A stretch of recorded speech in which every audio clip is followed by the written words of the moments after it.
En fait, il avait fait un mariage la veille où il avait livré, genre 70 vélos pour, le mariage et tous ses outils de réparation et tout étaient, au sur le lieu du mariage, du samedi, enfin de la veille et donc il nous dit: «J'ai aucun matos pour, vous faire la purge et tout» et le château, dans lequel j'étais, il est à genre 30 bornes et puis moi j'ouvre mon magasin, je suis tout seul, donc je peux pas vous dépanner, désolé.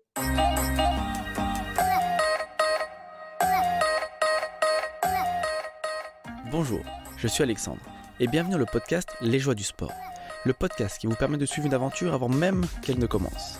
Aujourd'hui, je reçois Elsa et Noélie qui sont déjà venus sur le podcast lors de l'épisode 8 pour nous parler de leur préparation de la course d'ultracyclisme, la Race Cross France sur le format 2500 km. Avec un objectif, être finisher.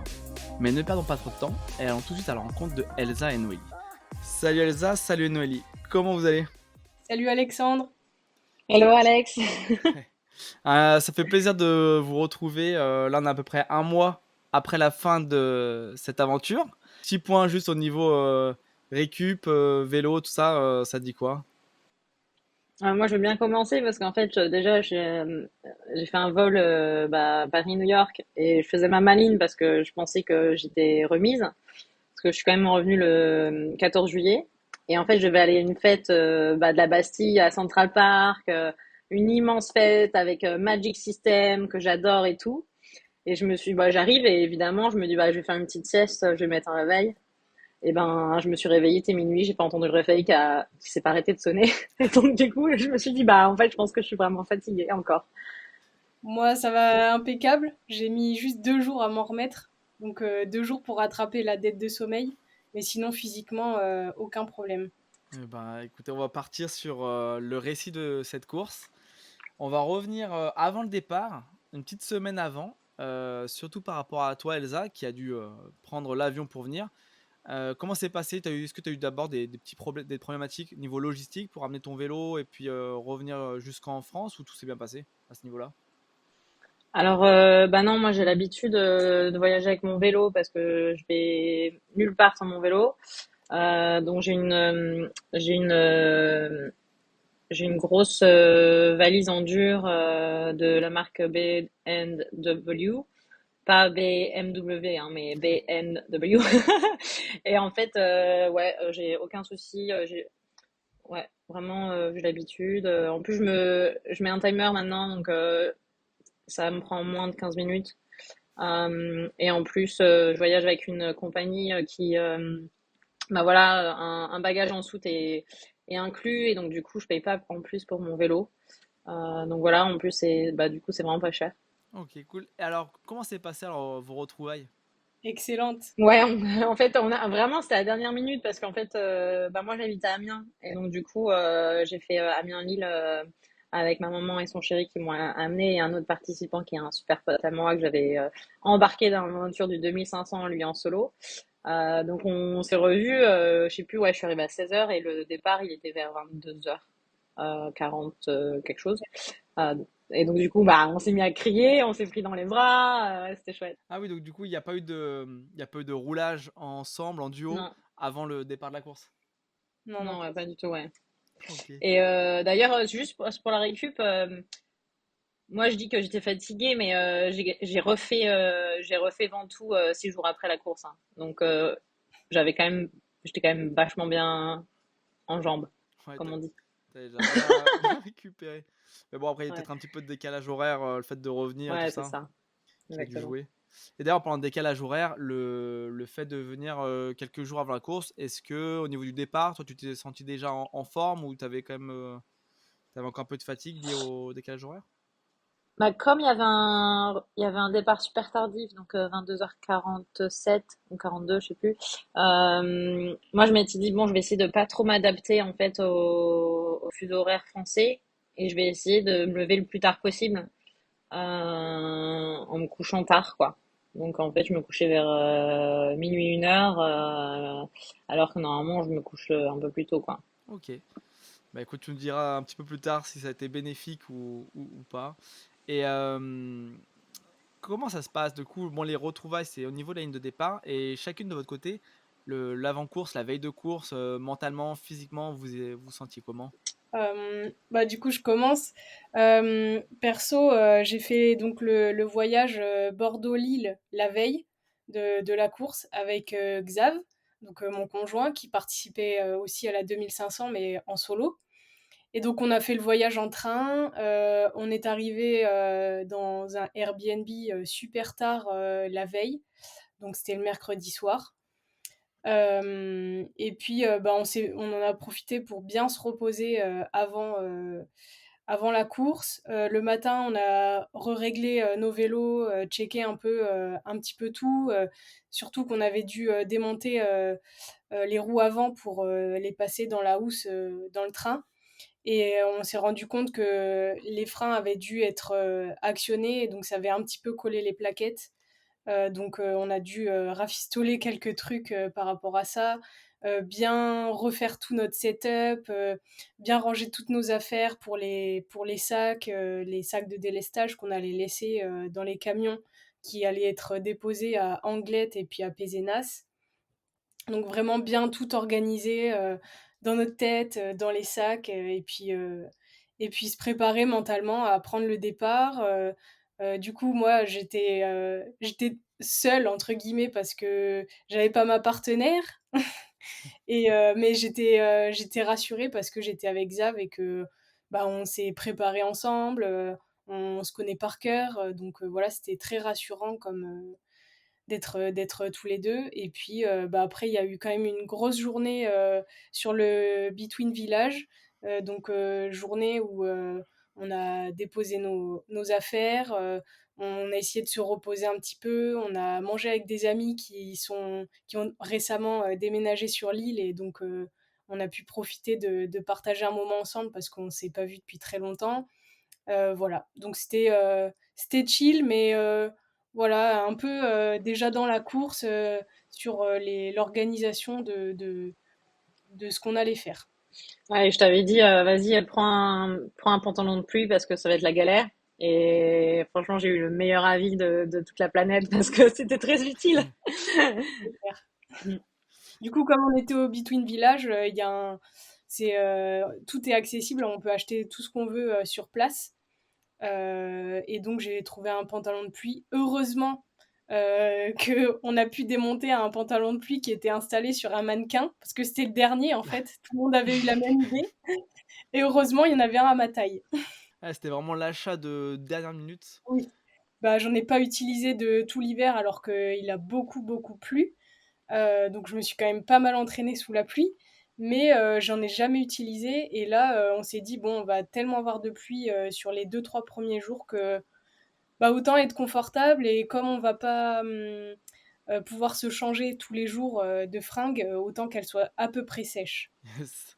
Eh bah écoutez, je vais vous laisser nous parler de cette aventure. Écoutez, bah, je vous laisse nous raconter un petit peu tout ça et surtout voilà le départ, comment s'est passé un petit peu l'organisation, l'émotion et le fait que ce soit un départ tardif, qu'est-ce que ça changeait ou pas au niveau du départ puis au moment de la course. Donc je sais pas qui c'est qui veut s'élancer Ouais, en bah, premier. je vais bien commencer la ligne de départ et un petit peu avant. Bah moi, enfin moi je suis du Nord et du coup j'ai un cousin qui bosse à Between Village. J'avais une copine avec qui j'avais fait la prépa qui est venue avec son fils. On a fait une présentation toutes les deux, Noélie et moi, sur la scène pour raconter notre histoire et c'était super chouette parce qu'on a vraiment été mis en avant par ouais ce quoi série. Donc vraiment c'était chouette. On a fait un interview. Je pense que ça nous a bien préparé à pas seulement se sentir spécial, mais aussi se sentir valorisé en tant que femme sur un vélo. Et enfin voilà, c'était une grande première et on a eu franchement tout le soutien dont on avait besoin au début, quoi. Donc ça, c'était vraiment bah, cool. Il y a une des vidéos qui a fait plus de 27 000 vues sur Race Across France. Grâce à Camille qui était trop contente de nous interviewer parce qu'elle aussi elle avait fait je crois le 300 et le 500 et elle était trop contente de nous suivre. Donc là franchement on a vraiment senti bah voilà des gens qui étaient excités pour nous, trop contents de nous voir et ça franchement pour une ligne de départ bah enfin c'est tout ce qu'on aime et on attend et c'était vraiment vigorifiant, quoi. Ouais, moi j'ai vraiment beaucoup aimé. Ah si, sinon pour mon vélo, j'avais oublié de dire, je suis passée au magasin Giant, j'ai un Giant, alors je suis passée au magasin Giant à Paris juste pour qu'ils vérifient deux, trois trucs. Le magasin sur l'île de la Cité, d'ailleurs c'est une femme qui a le magasin. C'était exceptionnel. Ils ont été trop sympas avec moi. J'avais un problème, je suis passée en électronique shifting. J'étais en mécanique avant. C'est un point important dans la course aussi. Mais en clair, ouais, je pouvais plus passer les vitesses d'un côté et ils l'ont fait en 2-2.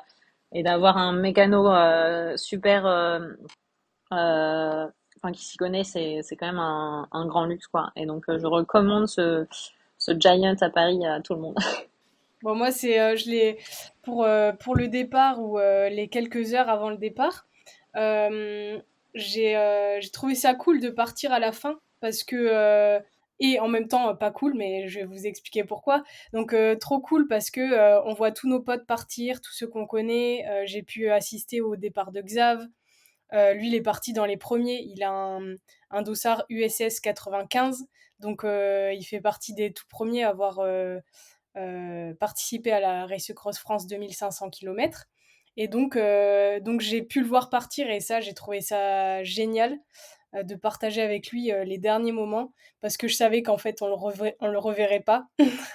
Même si je lui avais dit bon si on se croise et tout quand même tu nous snobes pas et il m'avait dit bah en fait je suis même pas sûre qu'on se voit parce que il est parti 2 heures avant nous et effectivement, il roule beaucoup plus fort que nous, donc je m'en doutais qu'on le verrait pas, mais c'était un peu pour me rassurer aussi, de le croiser éventuellement, quoi. Et puis, il y avait André aussi, donc le pote de Elsa qui vit aussi à New York, qui était là et qui a pris le départ, avant nous. Et en fait, une fois que ces 2 personnes sont parties, c'était un peu, comme nos repères. Je sais pas si tu l'as senti pareil, Elsa, mais c'était un peu comme nos repères et après, bah, on n'avait plus qu'à attendre notre départ. Donc on est allé se poser, à l'intérieur du Between Village pour essayer de se reposer. On a tenté de faire une sieste, mais en fait, c'était encore un peu trop bruyant parce que, l'équipe, Race Cross était en train de démonter, les stands à l'intérieur. Donc on n'a pas trop pu se reposer, mais ça nous a paru un peu long. Et puis après vient le départ, donc on se prépare, on part toutes les deux, il fait déjà nuit, on a déjà les lampes allumées, et puis on se met sur la ligne de départ, on passe les uns après les autres, donc on est parmi les dernières personnes présentes et on est parmi tous les autres duos, puisque on part à la fin tous ensemble, enfin les uns après les autres, à 30 secondes d'écart. Et puis vient le moment où on monte sur la rampe de départ. Et là, la pression monte, on se dit, ça y est, on y est, ça fait des mois qu'on prépare ça. Il y a plein de bonnes énergies qui se dégagent de ce moment. Il y a la musique à fond, enfin, vraiment Ouais. à fond, quoi. Et du coup, bah là, c'est le moment de vous élancer. Ouais, j'imagine que l'émotion, quand même, elle est intense. Puis surtout de pouvoir partager ça. De là, puis c'est la première fois que vous allez finalement rerouler ensemble depuis un moment. Ça se passe comment alors cette première nuit? Bah en fait, on a un peu de chance. On a du vent de dos. Et en fait, bah voilà, c'est plat. La nuit, je crois qu'à un moment, il y a même une personne qui nous dit, allez, allez, bravo. Enfin, en plein milieu de la nuit, on se dit, bah, c'est quand même génial de, tu vois, qu'une personne soit là à 3 heures du mat pour enfin, pour dire coucou à tous les participants. Donc, ouais, ça donne trop envie. Euh, et puis, le moment où on commence à voir des gens qui se posent et faire des siestes. Et en fait, au même moment, Noélie me dit, ah, je crois que ce serait bien qu'on s'arrête. Et au moment où elle me dit ça, moi, j'avais vu un crédit agricole. Et donc, du coup, je me suis dit, bah, si on veut s'arrêter, c'est là maintenant, quoi. Et donc, du coup, bah, on a fait une sieste de 30 minutes dans le crédit agricole. Et Dans le on s'est hall de réveillé, ouais, le hall de la banque, là. Et on s'est réveillé, enfin, moi, je me suis réveillée parce que j'avais trop froid. Et là, je me suis dit, mais en fait, t'as trop froid dans un crédit agricole. Qu'est-ce que c'est si t'es dehors, etc. Enfin, bref. Et en fait, j'ai compris que, en fait, la clé de l'ultra distance, c'était de dormir d'une manière misérable pour avoir hâte de te réchauffer sur le vélo. Et je pense que vraiment, ça, c'est la clé. Et parce qu'en fait, du coup, on s'est rhabillé, mais pas trop non plus, parce on savait qu'on allait pédaler et se réchauffer. Et en fait, ouais, ça te motive à te mettre sur son vélo, donc tu remets tout dans tes sacoches et c'est parti, quoi. Donc ça, c'est. Puis après, on a fait notre premier arrêt boulangerie. Et là, bah moi, c'est là où ça commence, où en fait, bah moi, je suis végane.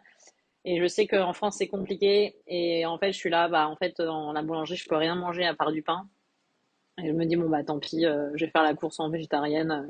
Je mangerai pas de poisson ni de viande, mais enfin, je vais pas pouvoir tenir sur 10 jours en mangeant du pain sec, quoi. Et donc, j'étais un peu ouais, déçue, très déçue que la France ne fasse pas d'évolution sur le véganisme, parce que du coup, moi, ça fait que j'ai fait une course sans respecter mon régime normal d'athlète vegan, quoi. Mais bon, c'était nécessaire parce que sinon je sais pas dans quel état j'aurais fini. Et du coup, voilà, premier arrêt boulangerie où aussi on a vu deux autres participants en duo aussi, des Belges, trop sympas. Donc c'est cool de se rencontrer, quoi. Euh, et et aussi, on a vu Ludivine, qui était la première femme à gagner, qui a gagné d'ailleurs. Elle nous a passé un moment où on s'est arrêté, je crois, pour remettre la sacoche de Noélie. Euh, Un arrêt et pipi. ouais, on arrêt pipi. Mais, euh, mais donc, du coup, elle, c'était marrant, on avait parlé de stratégie et justement, elle, sa stratégie, c'est que bah, même si, enfin, si elle part tard, elle connaît ses heures de sommeil, elle sait ce qu'elle. Donc, en fait, elle a dormi dans je sais pas où, mais elle a dormi quelque part alors qu'elle venait de partir, quoi. Et je pense que c'est aussi pour ça qu'on l'a croisée alors qu'elle est partie en solo bien plus tôt que nous, quoi. Ouais, Donc ouais, enfin nous dans les leçons qu'on a eues, c'est que enfin respecter son sommeil et ses horaires, enfin c'est crucial. Moi, je sais exactement que j'ai besoin de 4 heures. Je pense que de temps en temps, Noélie, elle a essayé de nous challenger un peu plus pour essayer de gagner du terrain parce que à un moment, on était quand même un peu à la bourre. On a fait une journée un peu courte. Et donc, du coup, on voulait rattraper du temps et en fait, on en a rattrapé sur du sommeil au lieu de rattraper sur des transitions. Mais voilà, après, on s'en est rendu compte tout de suite. C'était une longue journée après, du coup, après avoir fait, on avait quoi, 3 heures de sommeil au lieu de 4. Et cette heure de sommeil, bah, en fait, elle est super importante, quoi. Sachant que la première nuit, on a fait nuit blanche, puisqu'on est parti à 22h47. On a juste dormi une demi-heure, voire un peu moins, dans le hall de banque. Donc on est déjà parti avec une dette de sommeil. Et donc on a attendu que la deuxième nuit pour pouvoir réellement dormir. Et donc Ouais. c'est vrai que là, en partant comme ça, on s'est mis un peu mal en point. Ouais, tu mets déjà dans le mal. Après, on était quand même super contents parce qu'on se disait, mais en fait, ça y est, première journée, on avait enfilé 400 kilomètres. Mm. En Donc, 20. bah, super contente.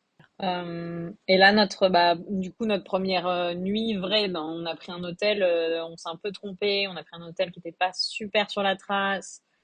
Du coup, ça nous fait faire des kilomètres en plus, alors que je pense que il y a plein d'autres qui étaient restés sur des hôtels beaucoup plus proches de la trace. Donc, bah, tant pis, ça nous arrive. On refera pas l'erreur. Après, du coup, on faisait vraiment attention que l'hôtel soit vraiment bien sur la trace. Euh, et voilà, première nuit où là, enfin, on arrive, on est trempé, quoi. On est trempé et en fait, c'est dommage. Je prends le seul hôtel en plus qui avait pas de séchoir. Donc, bah, tant pis, quoi. On a essayé de sécher en étendant d'ici la nuit, mais c'était pas assez long. Et puis le départ, le lendemain matin, bah, c'était quoi, 4 heures du matin, 5 heures? Non, un peu plus tard, il faisait jour. Ouais, 6 heures. Il faisait jour, ah oui, il pleuvait, donc aussi on s'est dit, bon, ça sert à rien qu'on se mette dans le mal dans la pluie tout de suite. Donc autant dormir un peu normalement, puis en plus avec la nuit blanche. Et donc du coup, bah voilà, tu pars et en fait on se préparait déjà pantalon de pluie dans le hall d'entrée de l'hôtel, en mode oh là là, on commence par de la pluie et ça pour le moral c'est quand même pas évident. Mais après, c'était cool parce qu'en fait, c'était le long d'un canal. Bon, même si tout le monde nous avait prévenu, attention, le canal, tout le monde fait des crevaisons. Et effectivement, on a vu les dégâts, quoi. Mais là, on a vu bah, déjà Michael, qui est en fait un mec qu'on a vu jusqu'à la fin. On s'est croisés plein de fois. On est même resté 2 nuits à partager le même hôtel, ou Airbnb ou gîte, quoi. Et donc, c'est vraiment chouette d'être avec Michael, qui d'ailleurs, c'est quand même enfin moi je trouve ça exceptionnel, ne s'entraîne pas. Le mec, il fait un 2500 km, il est finisher, hein. Il ne s'entraîne pas de toute l'année. C'est à quoi qu'il s'entraîne pas? C'est qu'il prend son vélo comme ça, t'entends pour. Non, il a fait genre 200 bornes cette année, quoi. Ah ouais, d'accord. Et en fait, il dit, bah en fait c'est simple, il se connaît vachement bien. Il a fait la North Cape là. Bref, il a fait plein de courses avant. Il se connaît vachement bien et pour lui, c'est le début de son entraînement en fait. Et c'est marrant parce que ce qu'il disait, c'est ce que je dis moi à tout le monde quand j'ai fait ma traversée des États-Unis. Je dis à tout le monde, bah, t'as pas besoin d'être super entraîné. Au début, en fait, ça va être, tu vas trouver ton rythme et tu vas voir ce que t'aimes bien et t'as pas besoin d'être super, super entraîné pour faire une traversée des États-Unis, quoi. Et donc, tout le monde me prend pour une folle. Mais en fait, Michael qui le dit, je me suis dit, ah, mais oui, en fait, il a raison. Alors oui, là, c'est quand même c'est une course et c'est quand même encore, c'est vraiment dur. Enfin, moi, j'ai jamais fait quelque chose d'aussi dur de ma vie, en fait. Mais je pense qu'en fait, il a le bon mental. Il se connaît, donc il sait très bien quand est-ce qu'il faut s'arrêter, il sait très bien quand il faut manger. Enfin, c'est ça en fait aussi la clé. Donc ouais, Ok, bah ouais, très fort de sa part en tout cas. Déjà ouais, bon, de se connaître déjà aussi bien, et puis même quand même d'oser se lancer sur un jeu, parce que je connais pas beaucoup de personnes qui, en faisant 200 km avant de faire une épreuve de 2500 km, prendraient l'initiative de partir sur cette course. ouais. Bon après, du coup, niveau vélo, il était pas au taquet, donc Noélie, elle a fait une petite leçon de comment régler son dérailleur. J'ai une vidéo à l'appui, je suis fan. Ouais, mais moi aussi, j'ai galéré avec mon dérailleur. En gros, j'ai fait 600 km et mes vitesses passaient pas très bien. Et au bout d'un moment, en fait, ça me prenait tellement d'énergie que j'ai appelé mon vélociste et il me dit bah, en fait, il faut que tu tournes tes vitesses et jusqu'à ce que ça passe et tu règles un petit truc. Enfin, sur le dérailleur, il faut jouer avec la tension du Tournée. câble. Ouais. Et donc, j'ai fait ça et après, tout passait nickel. En fait, j'aurais pas dû attendre aussi longtemps, mais voilà, après, quand t'es pris dans la course, t'as pas envie de forcément t'arrêter, chercher. Et c'est vrai que ce genre de choses, je m'en suis pas préoccupée avant de partir parce que de tout temps, j'ai jamais eu de problème avec mon dérailleur. Donc voilà. Mm. Et on a pris tellement de pluie et tout que tout s'est un peu déréglé, quoi. Ouais, bah c'est exactement ça. Moi, de mon côté, j'ai eu de l'air dans mon frein à disque. Et donc, il fallait faire une purge de frein. Donc, en fait, quand on est arrivé à Vichy, à une grande descente avant d'arriver à Vichy, ben, moi, en pleine descente, je vois que j'ai plus de frein arrière. Comme Noélie, elle est une bien meilleure descendeuse que moi, elle était bien devant. Et là, j'ai commencé à zigzaguer pour perdre de la vitesse parce qu'en fait, j'avais plus de frein. Et donc, j'ai vraiment flippé.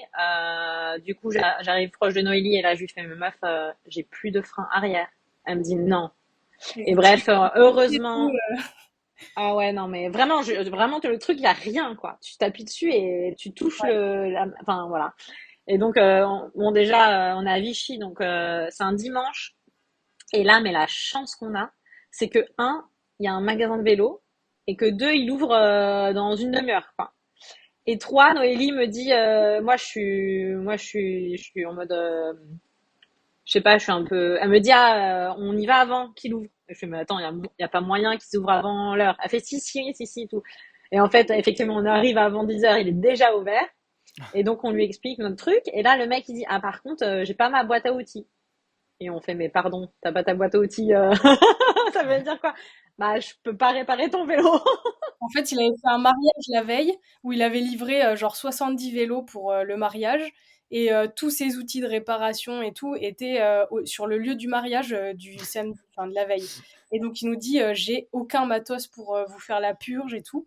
Et le château dans lequel j'étais, il y a genre 30 bornes et puis moi j'ouvre mon magasin, je suis tout seul donc je peux pas vous dépanner, désolé. Et là, Et Elsa, là, non mais là, moi, je fonds en larmes et je pleure comme ça fait longtemps que j'ai pas autant pleuré, quoi. et Genre, je du me dis, ça y est, c'est la fin, quoi. c'est la fin de parce que du coup le lendemain, le lundi, la majorité des magasins de vélos sont fermés. Il fallait peut-être aller jusqu'à Clermont, mais le gars nous dit en fait même le dimanche et le lundi, les magasins sont fermés. Donc là, on était là, mais en fait, on peut pas repartir quoi. Et du coup, il Mais nous je voit pense dans que ça cette a eu un effet, hein. Je pense qu'il a réalisé, il avait déjà vu des coureurs, il a vu que j'étais mais en mode. Et en fait, j'ai dit à Noélie, mais t'imagines, 5 mois d'entraînement avec tous les sacrifices qu'on a fait, etc. Mais je peux pas m'arrêter là, tu vois. Et en plus, le truc qui est vachement frustrant quand t'as un problème mécanique, c'est que enfin, moi, toutes les deux à ce moment-là, on était vachement bien. On se sentait bien. On avait eu 2 jours non-stop de pluie, de merde. Et là, il commence à avoir du soleil. Là, enfin, tout va bien, mais tu t'es obligé de t'arrêter parce que tu as un problème mécanique. Et peut-être c'est un truc qui pourrait te faire abandonner. T'es là, mais c'est une blague, tu vois. Donc là, le mec, trop sympa. comme il nous voit en galère, il dit bon, allez faire un tour parce que je pense que vous avez des petites courses à faire. Je vais appeler autour de moi si mes potes ou mon frère peut m'amener une mallette pour vous faire la purge. Donc ok, on s'en va, on va faire des petites courses. Il y avait un marché à côté, on s'est acheté 2 barquettes de framboises et de fraises. On les a dégommées tellement on était dégoûtés et en stress. Et là, il nous rappelle, c'est bon, mon frère me livre une mallette pour faire la purge. J'ai le bon produit et tout. Je peux vous faire ça en un quart d'heure. Ok, bah on amène le vélo. Au bout d'un quart d'heure, la purge était faite. Donc à 11 heures. Ouais, et puis trop sympa, quoi. En plus, le mec, je lui dis, bon, ça coûte combien? Il me dit, non, mais vous me payez pas, c'est gratuit, vous me payez en arrivant à la ligne d'arrivée, quoi. Et là, c'est une des premières personnes qui nous dit ça, et il y en aura d'autres, et on se dit, mais, enfin, du coup, enfin, tu vois, ça rajoute de la pression et mais aussi de la motivation à aller jusqu'au bout de ça, quoi. Le magasin s'appelle Cycle et compagnie, je crois, à Ouais, Vichy. à Vichy. Bah, tu vois, il n'y en a pas beaucoup, hein, de vélo, de magasins de vélo.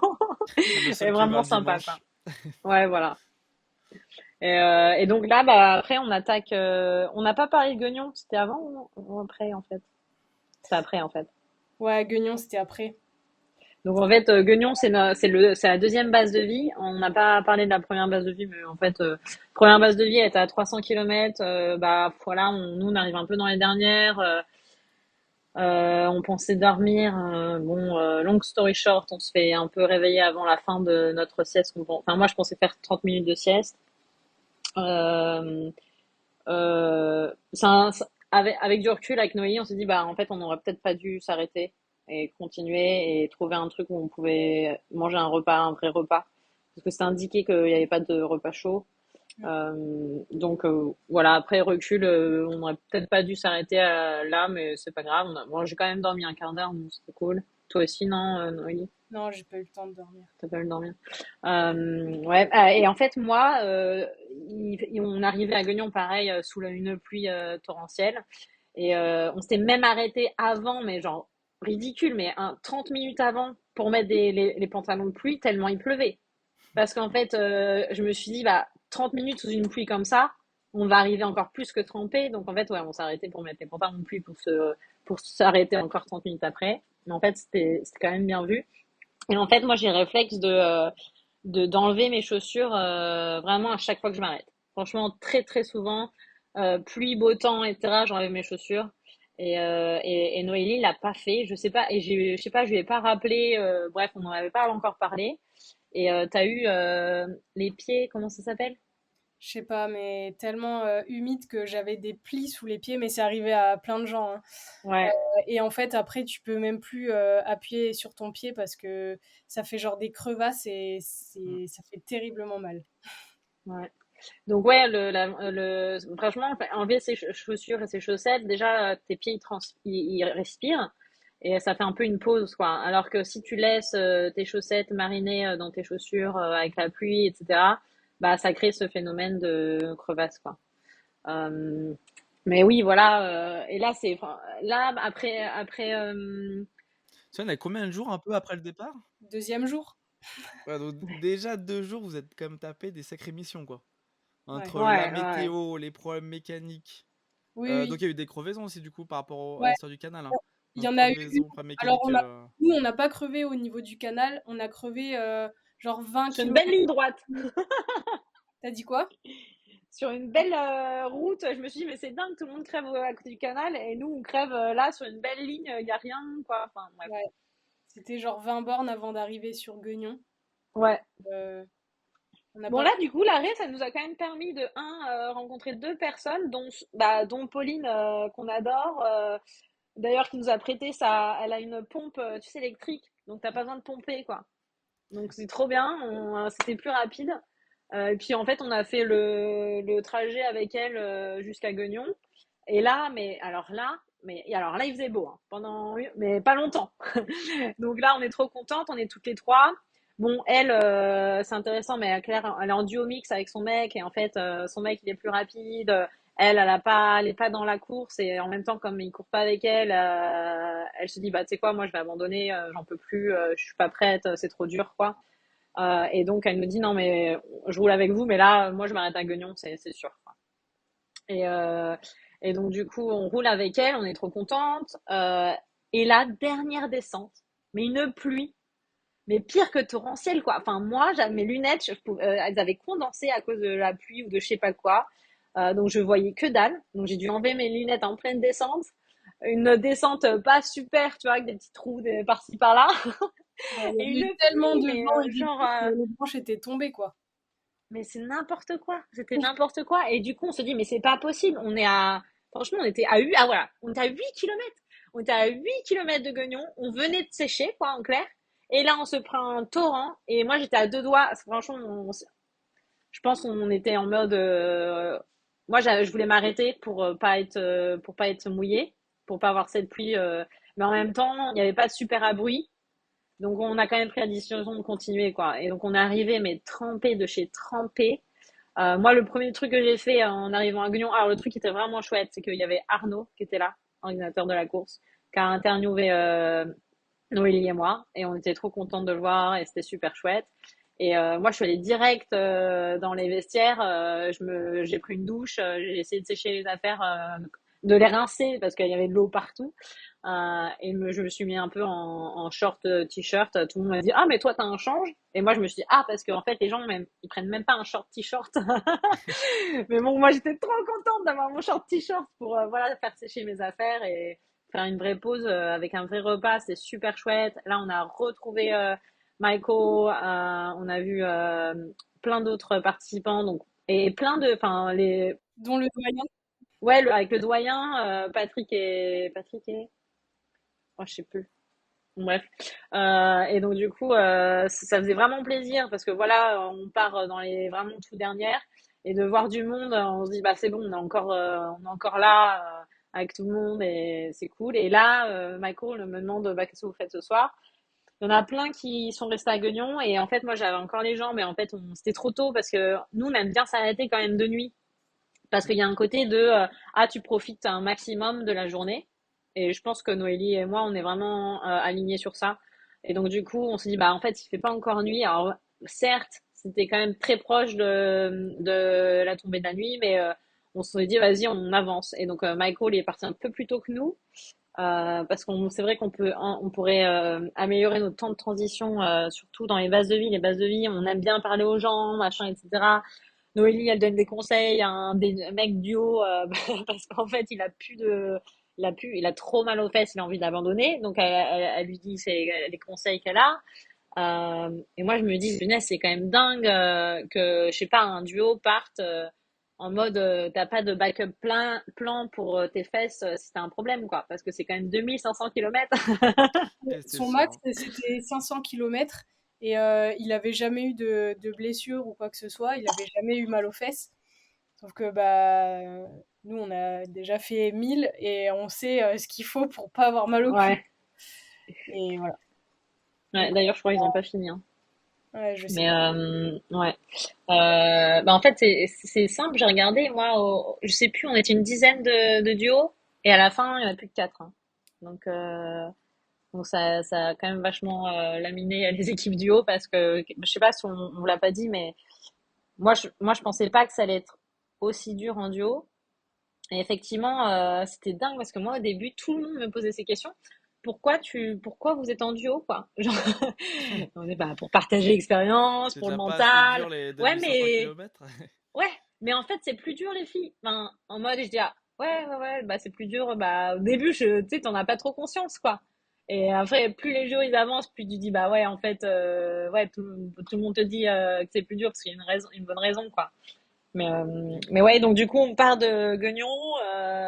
Le coucher du soleil est magnifique. Moi, j'ai grave des jambes.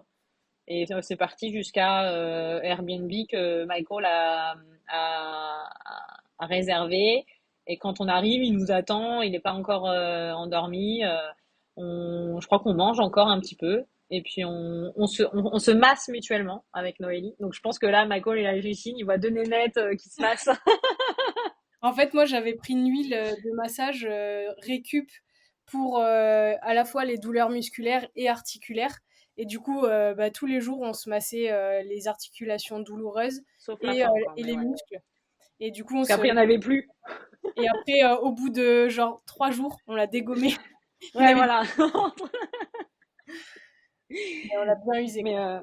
ouais. Et là, bah là on fait l'erreur de se lever en même temps que Michael, en fait. Parce qu'en fait, on se dit bah de toute manière, nous on va se lever, on va le réveiller, on se réveille un tout petit peu avant, mais bon bref. Et en fait, je pense qu'on part vers 6 heures et là, faut partir plus tôt, effectivement. Bon après, du coup, on a quand même bien dormi, mais c'est vrai que là, ouais, c'est plus pour respect de pas réveiller quelqu'un, mais bon, voilà, c'est quand même une course, etc. Ouais, parce que Donc là, quand on il m'a part. dit à quelle heure on voulait partir, il fait moi je suis pas sûre, je pense que je vais dormir plus longtemps. Donc on a essayé de pas se lever trop tôt, mais c'est surtout que dans le Airbnb, les propriétaires nous avaient laissé plein de choses à manger. Donc on avait des compotes, des yaourts, on avait de la confiture, on avait de la brioche, du pain complet. Enfin, on avait plein de choses différentes. Du coup, on a pris le temps de déjeuner. Alors que je pense l'erreur, c'était de rester plutôt que de se faire des mini sandwichs et partir et manger sur le vélo. Ouais. Donc, on a perdu du temps à déjeuner et tout ça. Surtout que moi, vraiment, je prends trop de temps pour manger. Donc, on aurait mieux fait de partir et manger sur les vélos, quoi. Ouais. Bon, pour ça, moi aussi, hein, je prends du temps pour manger, donc il y avait pas de différence entre Noélie et moi, je trouvais. D'accord, et c'était plus finalement au niveau voilà, du gain de temps, toi, au niveau de la perte de temps à déjeuner sur place versus Ouais, manger c'est sur le ça. vélo en roulant, quoi. Ouais, carrément. Ouais, c'est ça. Ouais, bah, effectivement, à un moment, Noélie m'a dit, bah, ça te dit, vas-y, on commence à manger sur le vélo, quoi. Donc, on a commencé à faire ça. Donc, j'ai fait des petites vélos. Je disais, ah, Noélie, elle me force à manger sur mon vélo. Mais de bonne volonté, hein. Yes. Ouais, en fait, c'est ça le côté positif quand tu es en duo, c'est que on se rappelait tout le temps, il faut boire, faut manger, allez, enfin, essayer de faire ça ou faire ça. Et du coup, on se rappelle plein de choses. Genre, Elsa, plusieurs fois, m'a rappelé de prendre mes bidons avec moi quand on allait dans un endroit pour pouvoir recharger l'eau. Parce que sinon, moi, je les oubliais sur le vélo. Elle me disait d'enlever mes chaussures et mes chaussettes. Après, moi, je lui disais quand manger ou quand boire sur le vélo pour bah, toujours rester. On était focus pour deux en fait, tout le Ouais. temps. Le mieux, franchement, moi, je trouvé, c'est le moment où tu t'endors, tu tombes de sommeil. Là, en fait, bah, je pense que toute seule, ça fait plus peur. Et là, à deux, on se dit, tu sais quoi, vas-y, on commence à chanter. Tu sais, on motive. Enfin, notre corps, on se dit, non, non, c'est pas c'est pas le bon moment de s'endormir là, tu vois. Et donc franchement, ça aide enfin, moi, personnellement, ce qui m'a le plus aidé, c'est quand je tombais de sommeil. Et du coup, pour revenir ouais, sur cette première partie, on va dire entre le départ et puis Anglette, on est sur 1500 km et 12 000 mètres de dénivelé positif.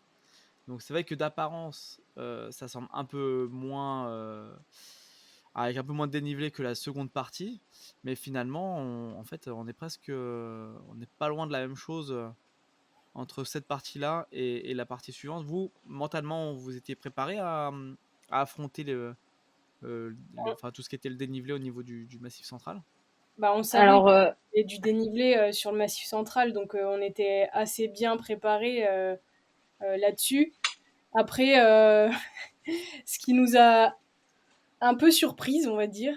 C'est toutes les rampes qu'on a eues dans le Quercy, et enfin en tout cas après Cahors et Ouais, de Cara en Anglette, nous, on a détesté. ouais, Enfin, moi, honnêtement, hein, j'ai détesté les Landes, pas que pour le paysage monotone des champs de maïs, mais aussi les gens, c'était pas super cool. On s'est fait agresser par un mec. C'est un mec qui est triste, qui est moniteur d'école, et en fait, il nous voit assis sur son banc, quoi, son banc qui est dehors, et il dit, au lieu de nous dire, bah, est-ce que ça va? Il fait 40 degrés dehors, on voit bien qu'on fait une course à vélo. Il nous dit, foutez-moi le camp d'ici, et il prend le vélo de Noélie et il le dégage, quoi. Il va pour le dégager, et Noélie dit, bah, ne touchez pas à mon vélo. Et moi, je dis, bah oui, touchez pas à mon vélo, on touche pas à votre voiture. Qu'est-ce qui vous arrive? Enfin, on fait rien de mal, quoi. Donc, bref, on était quand même vachement surprise de l'accueil. Enfin, bref, et moi, ça m'a pris beaucoup d'énergie parce que je me suis dit, mais à quel point quelqu'un n'est pas dans la empathique. bienveillance et empathique, et de toute manière, on allait partir de son banc. On pensait pas dormir ici. Enfin, bref. Donc, ouais, j'étais vachement déçue. Et puis bon, après, en plus, c'était notre plus grosse journée. On a fait 330 km, on a fait Cahors jusqu'à Anglette non-stop. C'était vraiment dur. On a encore vu des gens qui ont abandonné. Bon, après, sur la fin, ça allait vachement mieux, le paysage, etc. Le truc le plus beau, on a oublié de le dire, c'était la vallée du Lot. Ça, c'était magnifique. On était trop contentes. Ça nous a remis vraiment dans, dans une bonne vibe. C'était trop chouette. Vraiment, vraiment super magnifique. On a fait des petites vidéos sympas. On avait un bon rythme. On était vraiment bien. Ouais, Mais ouais, vers l'arrivée, ouais, Figeac et tout ça là-bas, c'était ouais, vraiment magnifique. magnifique. En plus, c'était pas mal de descentes et du coup, bah, on peinait pas alors qu'il faisait super chaud. Et franchement, on a bien kiffé. Alors, après, quand on est arrivé vers Saint-Cyr-la-Popie, il y a une vue magnifique sur un petit village en pierre, un lac en contrebas. Et puis à ce moment-là, c'était le coucher du soleil. Donc vraiment le décor parfait, Mm, quoi. C'était magnifique. ouais, Ensuite, on arrive à magnifique. Cahors. Et donc, après Cahors, c'est là où on entame la méga grosse journée de 330 km. Donc, en gros, il nous restait que cette journée pour arriver au bout du 5e jour. Et donc, on voulait arriver dans les temps à Anglette pour pas être trop en retard sur la deuxième partie qui paraissait plus compliquée vu qu'il y a plus de dénivelé. Et donc, voilà. Et puis, ce que je voulais préciser, c'est qu'on part de Cahors à 3 heures du mat. Mm, On n'a pas pris de petit-déj. Et la première boulangerie qu'on trouve, c'est à 9 heures du matin. Donc mm, on a fait 6 heures de vélo sans avoir trop mangé, parce qu'on avait quand même des bars ou des petits gâteaux secs que les gens chez qui on a dormi nous avaient donnés. Mais en fait, on n'a pas fait de repas super riche. Et donc, on l'a payé sur tout le reste de la journée, quoi. Et en plus, ouais, et c'est puis en plus, la boulangerie, on fait un détour pour la boulangerie, hein. Elle n'est pas sur le chemin, quoi. non, c'était à côté d'Agen. Donc, c'était vraiment sur la route. Ah, je pensais que c'était une autre. Mais ouais, ouais, cette journée anglaise, bah enfin, ce qu'on a déjà dit, hein, en fait, en total, on va avoir 1500. Et en fait, avec Noélie, on se dit, bah en fait, rien que les premiers 1000 de cette course, c'était plus dur que les 1000 de l'année dernière. On a traversé les Alpes. Donc, c'est pour vous donner vraiment une bonne comparaison de. Bah, enfin, moi, en plus, je suis une grimpeuse, donc moi, j'adore la montagne. Donc ça, enfin, moi, ça me limite attaquer les Pyrénées. Moi, ça me soulageait, quoi. Me dire, la montagne, c'est mon environnement, c'est moi, c'est ce que j'adore. J'adore les gens là-bas. Enfin, normalement, ça devrait être mieux, quoi. Même si effectivement, ça fait plus peur en termes d'elevation. Mais ouais, moi, j'ai plutôt hâte. Et en fait, arrivant à Anglette, il y a un truc de faut arriver à peu près avant la fin déterminé du camp de vie, parce que en fait, après 22 heures, pardon, bah, ils remballent, ils rangent tout, et donc du coup, on a des drop bags. Et en fait, nos drop bags sont super importants parce que moi, je vais enlever plein de trucs dans mon sac, tous les trucs que j'avais pris pour voilà, pour la pluie. On se dit, bon, on va plus avoir de pluie, donc voilà, on enlève les pantalons de pluie, on enlève plein de trucs. Donc ça nous aide vachement et on se dit, bah, On si on n'a pas les récupère drop de la bags, c'est bouffe compliqué, et quoi. surtout, on récupère de la bouffe et des fringues propres ou Ouais. Et donc là, heureusement, trop sympa, enfin vraiment trop gentil. Les volontaires, enfin, c'était incroyable. Ils étaient tous plus gentils que les uns que les autres. Bah, ils nous attendaient avec notre job bag, avec, on avait même de la nourriture alors que c'était censé être fermé. Enfin, non, non, on arrivait pile à l'heure en fait. On bah, arrivait 5 minutes avant la fin. non, mais le Donc truc, on a bien forcé. Et moi, en fait, à tel point que, enfin, j'ai tellement forcé sur la fin. Alors c'était du plat, hein, mais en fait, j'ai trop mal au genou. Et je me dis, bah, c'est pas grave, je vais abandonner. Donc je peux tout donner maintenant. Et en fait, je suis soulagée.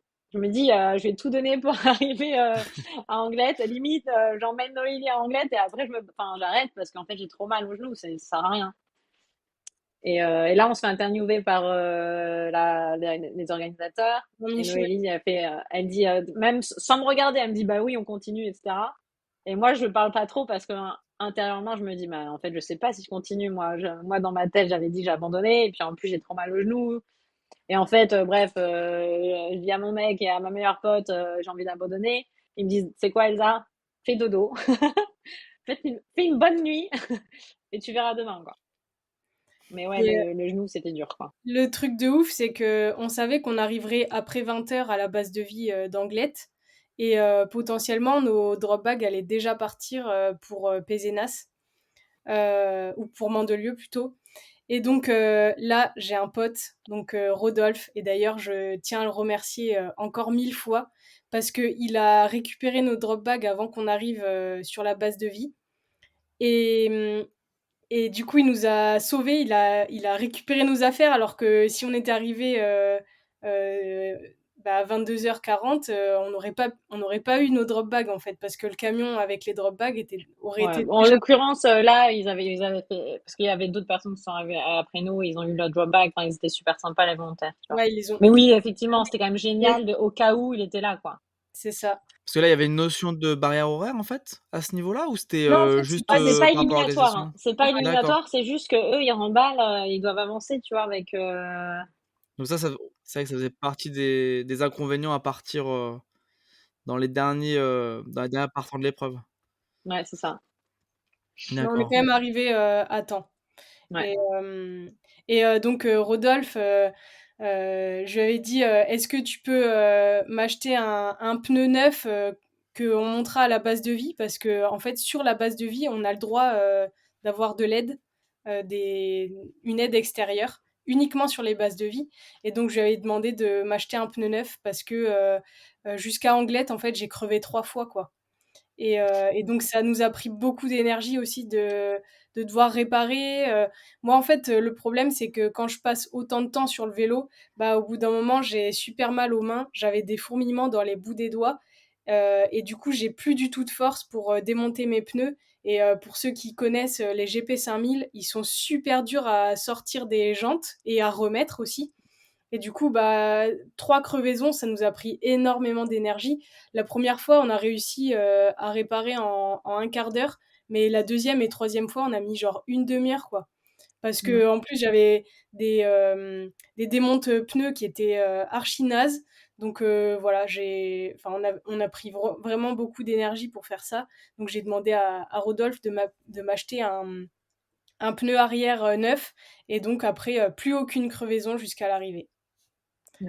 Bon, Voilà. moi, du coup, j'étais en mode, on verra au tout début hein, de l'aventure, j'étais là, on verra si chambre à air versus tubeless, qui gagne. Bah, sur cette aventure-là, Tubeless a carrément gagné. J'ai eu aucune crevaison Sauf et j'ai des pour super Sébastien pneus. Saint-Chalme. Le pauvre, il Ouais, a eu bah, une dizaine de ouais, crevaisons. bah, Camille, elle a eu 26 crevaisons en chambre à air, enfin, tu vois. Bref. Et donc, du coup, juste pour dire que bah, moi, je suis en tubeless, j'ai pas eu une seule crevaison, alors que j'ai fait le même chemin que tout le monde. Et aussi, j'ai des super pneus d'une marque française, Hutchinson. Je les aime et je les adore. D'ailleurs, ils m'ont filé 2 pneus neufs pour ma West Coast Québec. Donc voilà, je tiens à les remercier énormément et je les conseille fortement. Bah, d'ailleurs, c'est ça que Rodolphe m'avait acheté, hein. Et pas de Ouais, crevaison jusqu'à la fin. voilà, c'est ça. Donc ouais, non, top. Et là, non, enfin, franchement, là, bah non, alors, le seul problème quand on arrive en Anglette, on fait une super nuit, on fait même une machine à laver parce qu'on est dans un Airbnb, on est trop contente, franchement. Moi, je me réveille et en fait, je sais que mon genou, c'est que quand je force, que j'ai vachement mal. Et donc, du coup, j'ai pas mal au genou. Seul petit problème, et ben, en fait, la purge a pas, enfin, il fallait repurger mon frein, rebelote, j'ai plus de frein. Et là, je me dis, mais je peux pas faire les Pyrénées sans frein. Si je fais n'importe quelle petite descente bien pointue, je meurs, quoi. Et donc, du coup, bah là, rebelote, on fait un vrai arrêt parce que on attend l'ouverture d'un magasin de vélo qui était pareil, super sympa. Ils ont fait un super boulot parce que mon frein, il a tenu jusqu'à l'arrivée. Donc j'étais quand même super rassurée parce que là, de nouveau, je suis à New York et mon frein il marche plus.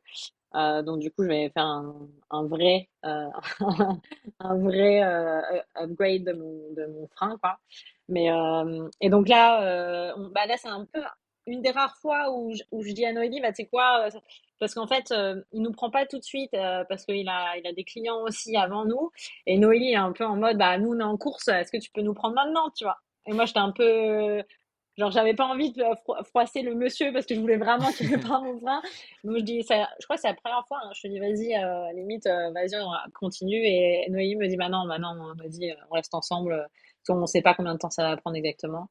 Donc là, on en profite quand même pour manger. On était passé dans une boulangerie et donc trop cool, quoi. Et, rebelote, purge, le mec m'explique qu'effectivement ça peut arriver quand t'as beaucoup de pluie. Et c'est parti pour les Pyrénées. Oui, Là, tu en une plus, on part fuite dans le d'Anglette. levier, en fait. Tu avais une fuite Ouais. dans le levier de frein. Ouais. Et en Ah, fait, il m'a Ta expliqué, manette. effectivement, quand tu t'enlèves il a soulevé le truc de la cocotte, là. Et il disait, bah, tu vois, là, il y a une fuite, quoi. Donc, bref. Donc, ça se trouve, c'est une autre fuite, hein, je sais pas. Et là, les Pyrénées, enfin, moi, je suis trop contente de faire les Pyrénées 2 jours. Je me dis, oh là là, il y en a plein qui l'ont fait de nuit, ça devait être la galère parce que c'est quand même des petites routes et c'était magnifique. Donc moi, là, c'est bon, je me dis, allez, j'ai encore un nouveau frein. Mon genou, ça va. Et puis en fait, ok, certes, on va taper dans du 17-18%, mais en fait, je sais que faut pas que je force sur mon genou, donc tant pis, je vais m'arrêter. Et puis en C'est fait, C'est voilà. surtout que, le matin même, j'ai Xav au téléphone. Donc, Xav, faut savoir qu'il a genre, 48 heures d'avance sur nous. Et on passe donc par le Pays Basque avant de rejoindre les Pyrénées. Et il me dit, là, c'est gros chantier.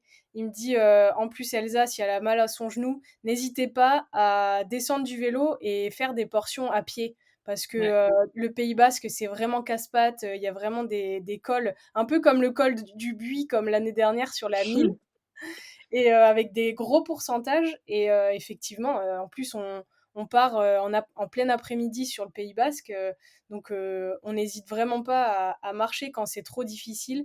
En gros, quand on dépasse 12%, je crois, on se met à marcher. Et en fait, ça nous refait. Donc, on Ouais. monte quasi aussi vite à pied qu'en pédalant, mais on se fatigue moins. Et vraiment, on n'a pas hésité là-dessus. Et je pense que ça nous a bien économisé pour la suite. Ouais. On a Ouais. fait un bon choix et d'ailleurs, merci chaton. Ouais. C'est Xav qui me l'a Ouais, dit. non, c'était vraiment déterminé à partir de quel pourcentage ça sert à rien de pédaler à ce niveau de la compétition. Et moi, forcer sur mon genou, clairement, ça faisait un effet super négatif. Donc, ouais, je crois qu'on s'était dit, ouais, 13%, on pose le pied à terre. 13-14, et voilà. Et ouais, enfin, enfin, c'est trop beau. On voit des chevaux, des vaches en liberté. Moi, je dis à Noélie, tu vas voir, parce que comme je suis végane, elles vont pas nous bloquer la route, elles nous bloquent pas la route, c'est trop beau. Enfin, bref, ouais, vive les montagnes, c'est vraiment chouette. Et le moment, vraiment le plus beau moment, un des plus beaux moments pour moi, c'était vraiment, c'était Tourmalet. Bon, enfin, c'était magnifique. Il y avait eu 2 volontaires qui sont venus qui de leur plein gré, quoi, de la base de vie de chez Octave, à monter pour venir nous voir, à nous encourager au Tourmalet. Et là, c'était trop chouette, quoi, genre La vraiment, surprise! Vous ouais, une regarderez vraie sur surprise. les réseaux sociaux, enfin sur Insta, je crois que tu as publié la vidéo Elsa, mais en fait elle est toute seule à une table en train de m'attendre. en haut du Tourmalet. Et puis là, il y a Jean-Michel qui arrive avec son acolyte. Et donc, ils arrivent à côté d'Elsa, elle s'y attend pas du tout. Et elle fait bon, ça va Elsa, comment s'est passée la montée du Tourmalet? Et là, on voit Elsa qui regarde, les yeux grands ouverts, genre la méga surprise, mais hyper heureuse de revoir Jean-Michel. Et c'est un moment d'émotion, mais de fou. Et franchement, ça avait l'air. Enfin, t'avais l'air d'avoir beaucoup d'émotions, d'être rassurée de voir quelqu'un que tu connaissais parce qu'on l'avait croisé un peu avant sur d'autres bases de vie. Bah, c'était mon chouchou, Jean-Michel. Et ouais, il faisait partie des bénévoles qui nous avaient attendus à Anglette et franchement, il a été d'un soutien incroyable. Il a fait Ouais. des vidéos géniales et il nous les a envoyées par la suite et franchement, Ils c'était nous vraiment ont pris en vidéo dans la descente. Enfin, c'est chouette parce que bah, souvent, quand t'es à vélo, c'est quand même super dangereux de prendre une vidéo de quelqu'un en descente quand t'es à vélo. Et donc qu'on a. là, ouais, c'est chouette. Pour revenir sur la traversée des Pyrénées, pour vous, c'était quoi le col finalement le plus compliqué ou la partie la plus dure? Est-ce que c'était Vraiment, pour moi, finalement c'était un. Marie-Blanc. Ah bah, il y a Parce pas qu'en débat, je fait, crois. ouais, franchement, il y a quoi? C'est 20%, 18-19% à des moments. Euh, Moi, j'adore grimper, mais avec mon genou, laisse tomber. Ouais, c'est pour moi le col le plus difficile. Je sais pas pour toi, Noélie, hein. Moi, c'était à Husky, dans le Pays Basque, donc bien avant Marie-Blanc, justement. Moi, j'ai trouvé super dur parce que on était en plein cagnard. Ah oui, c'est Il vrai. faisait vraiment super chaud, genre on était presque autour de 40 degrés sur le bitume. Enfin, nos GPS marquaient 40 degrés. Il y a très peu d'ombre. Et je me rappelle, j'avais mis des couches énormes de crème solaire sur ma peau pour éviter de cramer. Parce que les jours précédents, en fait, tout le monde a pris des méga gros coups de soleil. Et c'est quand même le risque en vélo, c'est de prendre des énormes coups de soleil et de faire une insolation. Donc voilà, l'idée c'était de bien se protéger. Et puis c'était un moment où on ne trouvait pas facilement d'eau, donc très compliqué à gérer. Et voilà. Ouais, surtout qu'on avait une technique en mode, bon, alors, s'il y a une montée, on va pas remplir les deux gourdes, mais une seule pour économiser, tu sais, une gourde, quoi. Quand Et j'ai donc, raconté ça, après, ils m'ont dit, mais t'es folle ou quoi? Dans les ouais, montées de mais col, on franchement, met en fait, ça ça allait. en Bah, fait. la plupart du temps, normalement, il y a de l'eau, enfin, tu vois. Puis en plus, après, il y a la descente. Normalement, il n'y a pas de souci. Il y a que cet endroit-là où on n'a pas eu de l'eau, d'ailleurs, au sommet. Et Parce que tous d'ailleurs, les autres, il y avait. en descendant à Husky, il faisait tellement chaud et le paysage paraissait tellement aride qu'il y a eu un départ de feu et on s'est arrêté pour Ah oui, appeler c'est les vrai. pompiers. Il y avait toute une bande le long d'un fossé qui était en train de prendre feu et sûrement quelqu'un qui avait jeté son mégot. Et en fait, les herbes étaient hautes et super sèches. Et moi, quand j'ai appelé, je dis aux pompiers, mais quelqu'un a déjà appelé. Il m'a dit, bah non, vous êtes la première. Sauf qu'il y avait genre une bande de 20 mètres de long qui était en Ouais. Et il y avait du vent, donc ça prenait rapidement, quoi. Ça faisait flipper, ouais. On Et est des super citoyennes, tu vois. ouais, je vois ça. Alerte, même sur une course de vélo, on prend le temps. normal. Ouais, ouais. C'est vrai, mais vous avez bien fait de le faire quand même. Parce que mine de rien, ça aurait pu être bien plus grave que ça, j'imagine. Et surtout, à partir du coup de quel moment vous avez commencé à sentir un petit peu l'odeur de la ligne d'arrivée, sentir le fait que ça allait aller au bout? Pézenas. Ouais. Moi, c'est à ce moment-là où je me suis dit, bon, ça y est, on est à Pézenas. Euh, Et en fait, on n'avait pas réellement posé de stratégie sur où est-ce qu'on allait s'arrêter chaque jour. Et c'est à partir je crois, après Marie-Blanc, où là, j'ai dit à Loïc, donc mon entraîneur, je lui ai dit, bon, à partir de maintenant, qu'est-ce qu'il faut qu'on fasse pour arriver dans les temps? Parce on était quand même just en termes de timing. Et il me dit, bah écoute, c'est très simple. Vous faites Pézenas, alors mi-repoids, Pézenas, Pézenas, Mont Ventoux, Mont Ventoux, direct Mandelieu. Et donc là, on s'est mis en mode, bon ben voilà, plus le choix, chaque jour, on doit être à tel endroit et on trace. Et en fait, c'est à ce moment-là, sur la deuxième partie de course, donc à partir du Pays Basque notamment, qu'on s'est mis en mode réellement course et on optimise un max les temps de pause. On a essayé ouais, de jouer un peu plus stratégie en mode ultra que en mode bikepacking parce que la première partie, on était un peu trop relâchés et voilà, on a perdu beaucoup de temps sur les bases de vie, les temps de pause et tout ça. Donc ouais, Pézenas, moi, c'est vraiment le moment où je me suis dit, bon, bah là, il reste que 2 étapes en gros. Pézenas, Mont Ventoux, Mandelieu, et après, c'est terminé. Donc, et par rapport au temps qui nous restait, bah, c'était faisable. Et pour toi, Elsa, c'était un peu la même chose? Ouais, moi je crois que moi c'était limite depuis Anglette quoi, où en fait je suis passée de j'abandonne à en fait à partir de maintenant c'est pas que dans l'idée il reste plus que 1000 kilomètres, mais en fait c'est tout ce que j'aime quoi. Donc je vais pas maintenant que je sais que je repars, c'est la ligne d'arrivée elle est là quoi. Et alors, le fait d'approcher vraiment, d'être dans la dernière descente, en approche de la ligne d'arrivée, qu'est-ce que ça fait? Ah, attention, hein, parce que c'est bien, parce qu'Arnaud, il le rappelle dans tous les podcasts des gens qui font la Race Across France. Avant l'arrivée à Mandelieu, il y a une belle montée de 10 kilomètres qui est quand même, Le Tanneron, ouais, faut pas la sous-estimer. Ouais, mais sinon magnifique, les gorges du Verdon, c'était incroyable. Enfin, vraiment. Et puis là, en fait, c'était super parce qu'en fait, on- à partir de, c'était après Anglette, on a rencontré Rémi.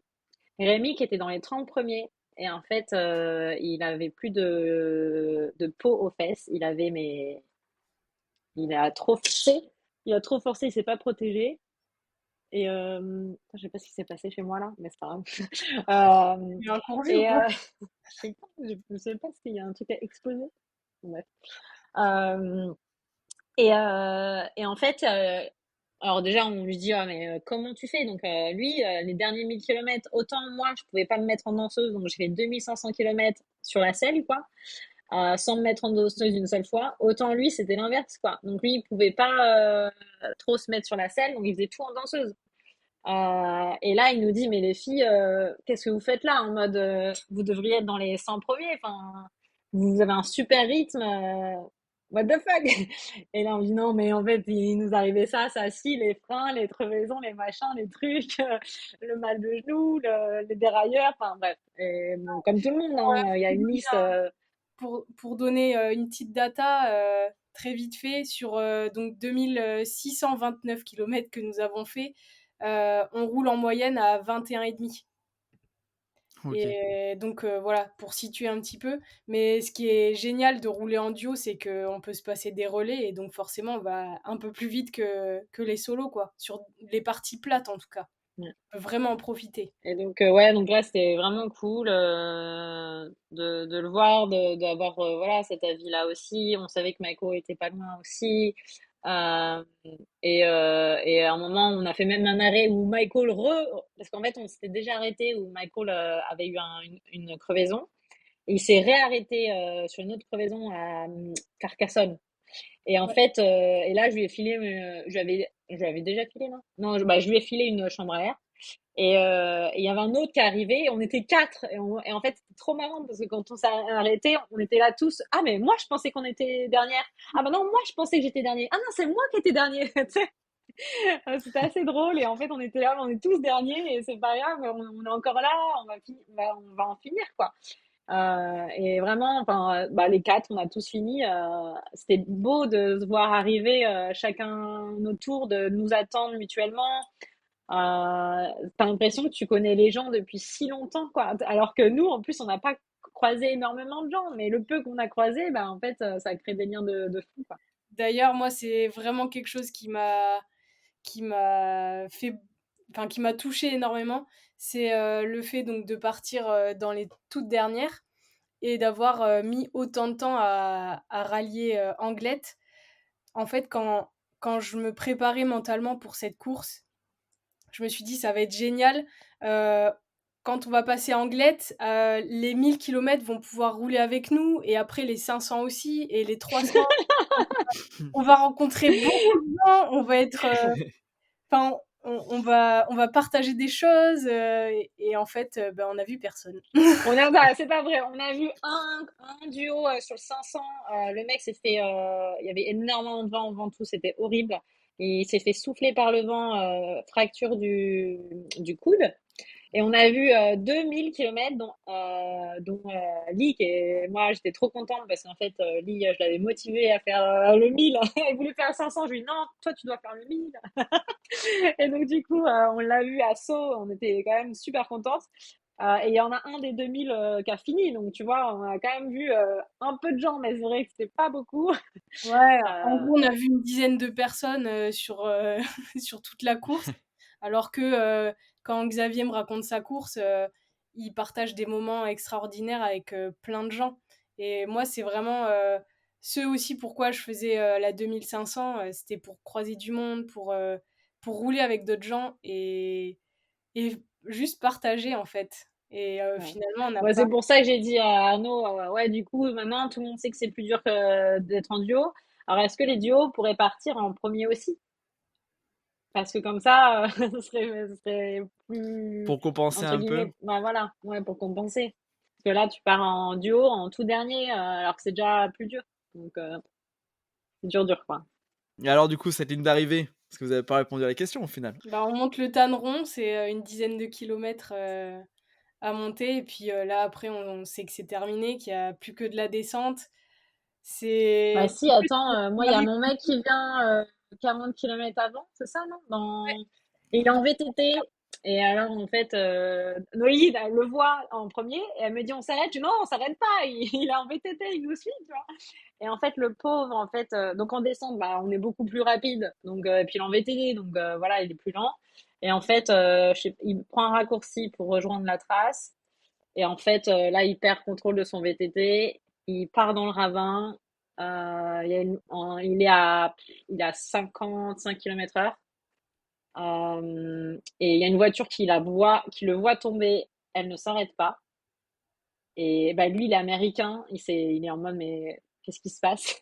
Pourquoi la voiture ne s'arrête pas? Enfin, bref. Et donc, en fait, Noélie me dit, mais tu veux pas attendre ton mec? Et je fais, bah non, mais mon mec, il est On super trace, bon on VTT, trace. il est intelligent, c'est bon, tu sais, Il a tout rien peut prévu. lui arriver, quoi. Il a tout prévu, T'inquiète, t'inquiète. il a tout prévu, t'inquiète. Et j'étais sûre qu'il avait pris un raccourci, il serait à la ligne d'arrivée, quoi. Et donc, du coup, moi, toute contente. Et il y a aussi mon pote André qui a fini la veille, donc avec 12 heures, avec 24 heures d'avance, ouais, à peu près. Et qui vient aussi nous voir vraiment sur la toute fin. Et il prend des vidéos de nous, on est trop contente, on est main dans la main, enfin vraiment, on est trop bien, quoi. Et, euh, et là, André me dit, mais ton mec, il est pas là?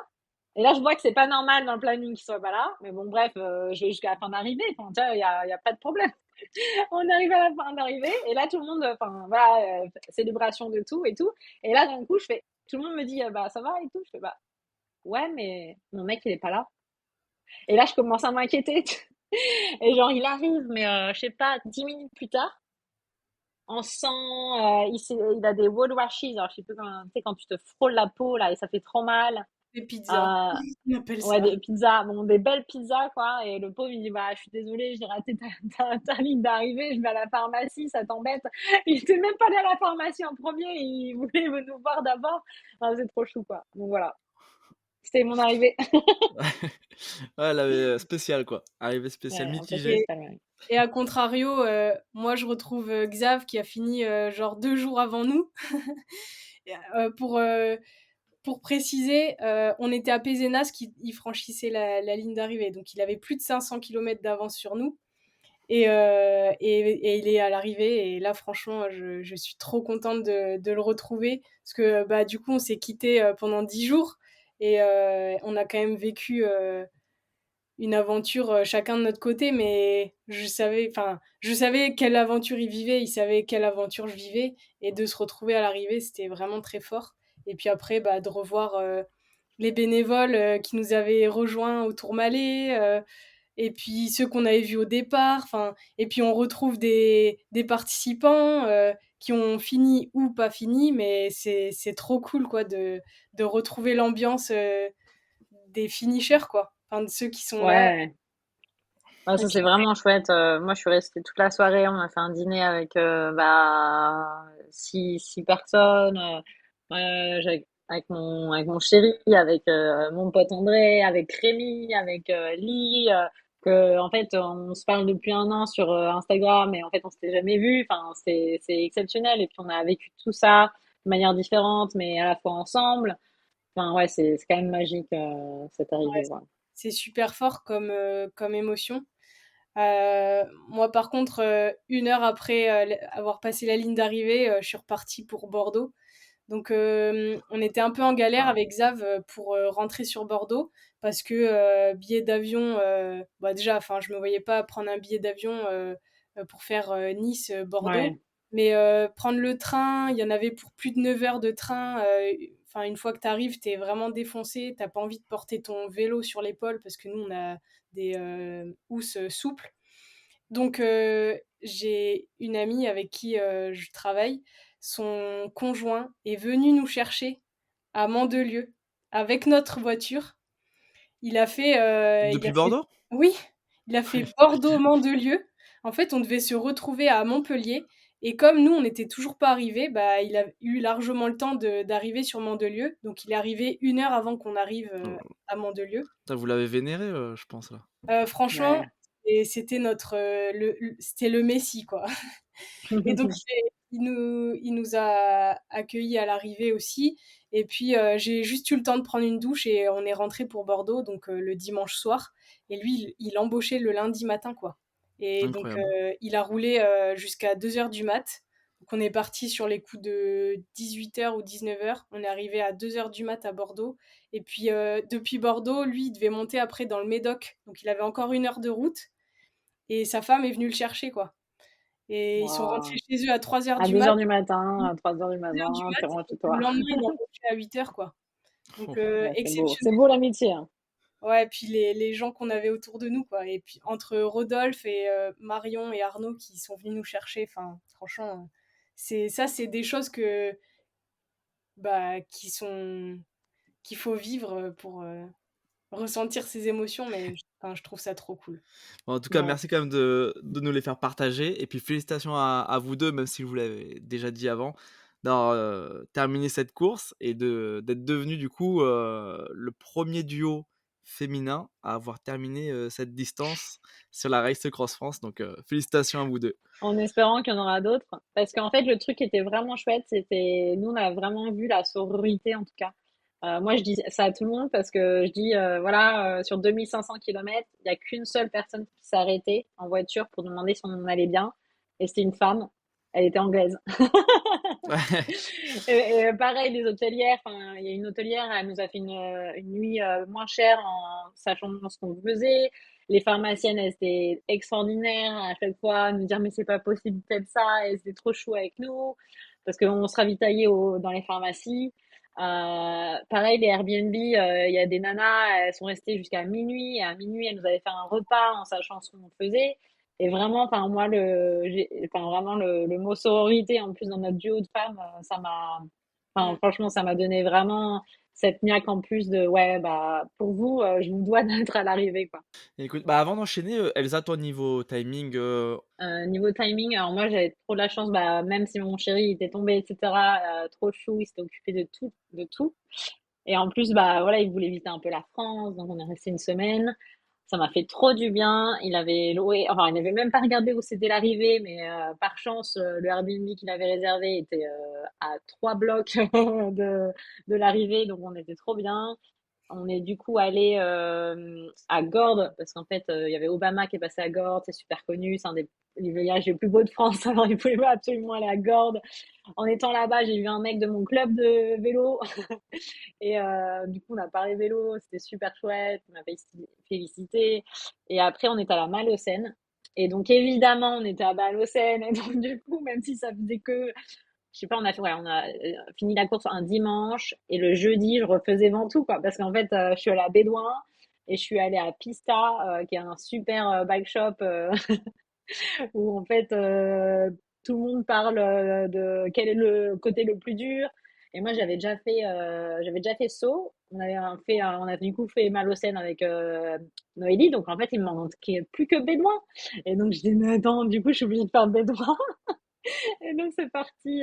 Mon mec l'a fait en VTT. Il était 5 minutes derrière moi. Et il y a un mec, à un moment, qui venait faire l'Ironman de Nice, quoi. Et il passe à côté de moi. En fait, j'étais sa target. Donc, il se dit, putain, là, j'en peux plus, moi, je vais me mettre à ton rythme, je vais voir si je tiens. Et je fais, ah, bah, t'inquiète pas, moi, c'est mon ride de récupération, j'y vais mollo, quoi. Et tu parles, tu vas mollo, tu vas pas du tout mollo. Et bref, on discute et tout. Bref, il tient pas ma roue. Et moi, en plus, j'étais en mode, j'avais pas préparé du tout d'aller au Ventoux, tu vois. Donc, j'étais en petite brassière. Et j'arrive au Ventoux, mais il fait trop froid. Tu sais. Je prends même pas une photo, quoi. Genre, j'achète un pull Ventoux, tu sais, comme les touristes là pour faire la descente. Ouais. Ah, bref, voilà. Et ouais, donc du coup, j'étais super contente. Voilà, je peux dire que j'ai fait avant tout des trois côtés. Et puis, bah voilà, de profiter des vacances. J'ai dû bosser pareil le lundi direct. Mais moi, je peux bosser en remote de n'importe où. Donc, ça a été.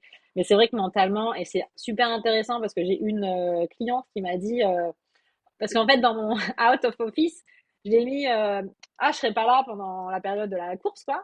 Et je dis parce que je fais cette course pour être le premier duo féminin de toute l'histoire de la Race Equestrian. Et là, je mets notre lien de donation parce qu'en fait, on a fait cette course pour une association qui s'appelle Aladdin. Et notamment pour Colline, qu'on aurait dû voir à Anglette, mais en fait, on l'a pas vu parce qu'on était en retard. Enfin, bref, laisse tomber.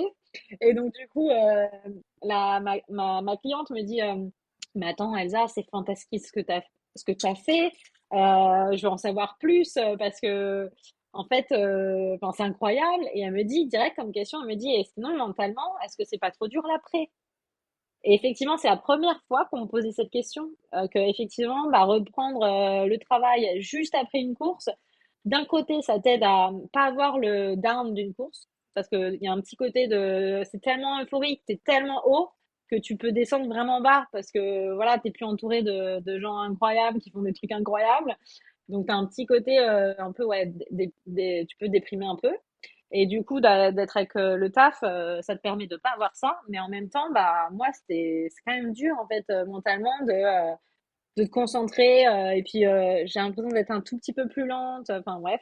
Et puis, en fait, ça se reprend vachement vite. Hein, mais voilà, j'ai trouvé ça intéressant comme question. Et sinon, bah, j'ai adoré la France. J'avais jamais fait les gorges de Touloran. Et c'est parfait pour les cyclistes parce que, tu sais, c'est une rando que tu fais dans l'eau, quoi. Et donc, du coup, c'est un peu comme un plunge. Tu as de l'eau froide sur les jambes. J'étais, ah, mais en fait, je pouvais pas rêver de meilleure récupération. Enfin, vraiment, si quelqu'un veut faire la Race Equal Express et prendre des jours de vacances ou voilà, after work, franchement, c'était parfait. Et puis, mon mec a pris un vol direct Nice-New York. Et puis, moi, je suis restée un peu plus longtemps en France. Écoute, bah, merci en tout cas pour ces précisions. Et j'ai une petite question sur votre duo, notamment, ce qui fait quand même la spécificité de cette aventure. Tu as parlé un petit peu dans le sens où c'était quand même plus complexe de faire cette course en duo. Est-ce que tu pourrais nous citer, enfin toi peut-être Noélie, les plus et les moins de faire une course comme ça en duo? Je vais commencer par le négatif pour finir sur le positif. Le côté négatif, c'est que bah, on a 2 fois plus de problèmes mécaniques, problèmes techniques, 2 fois plus de décalage entre des moments où on est bien et des moments où on n'est pas bien. Donc, bah, faut s'attendre. On n'a pas forcément le même rythme, sachant qu'avec Elsa, on avait peut-être roulé bah, juste 15 jours ensemble. Donc, quelques jours pendant la RAF 1000 l'année dernière et quand je suis venue à New York. Donc, en fait, on se connaissait pas vraiment. Et puis après, on n'a pas le même rythme physiologique. Donc, moi, je ressentais quand même les effets du sommeil super tôt par rapport à Elsa. Donc ça nous obligeait quand même à nous arrêter un peu plus tôt que prévu par moment. Euh, Mais bon, ça correspondait bien puisque tant qu'on dormait 3-4 heures par nuit, après, on partait à l'heure qu'on voulait, quoi. Et après, sur les côtés positifs, c'est que bah, on est deux femmes, donc on sait un peu les problématiques féminines et notamment du fait que moi j'ai eu mes règles dès le mercredi, donc au bout d'une semaine. Donc je les ai eues du mercredi jusqu'au dimanche qu'on termine la course. Et ça, si j'avais été avec un mec, ça aurait été quand même inconfortable de devoir demander est-ce qu'on peut s'arrêter parce que du coup, bah, faut changer ma cup ou faut faire des pauses pipi plus souvent ou parce que j'ai moins d'énergie parce que j'ai mes règles.